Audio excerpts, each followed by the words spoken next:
लाडकी बहिणींच्या नावाखाली पैशाचा अपहार झाला का? जयंत पाटील यांनी ट्विट करत हा सवाल केलेला आहे. 9,605 कोटींचा हिशोब कोण देणार? आरटीआय मधून समोर आलेली माहिती धक्कादायक आहे असं देखील पाटील यांनी म्हटलेले आहे.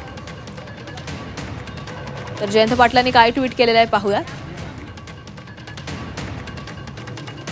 आरटीआय मधून समोर आलेली माहिती ही धक्कादायक आहे. जून 2026 पर्यंत तब्बल 92 लाख अपात्र लाभार्थ्यांच्या खात्यामध्ये 9,605 कोटी रुपये वितरित झाल्याचं समोर आलं आहे.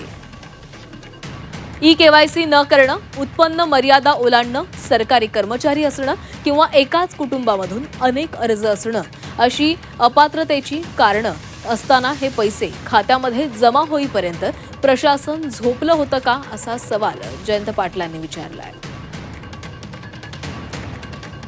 योजना लागू करण्यापूर्वी छाननी का झाली नाही?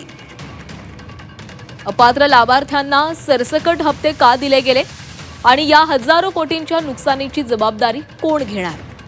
लाडकी बहिणींच्या नावाखाली पैशाचा अपहार झाला का? गरजू महिलांना मदत मिळायलाच हवी, पण जनतेच्या पैशांचा असा निष्काळजीपणे वापर समर्थनीय नाही, असं ट्विट जयंत पाटलांनी केलंय.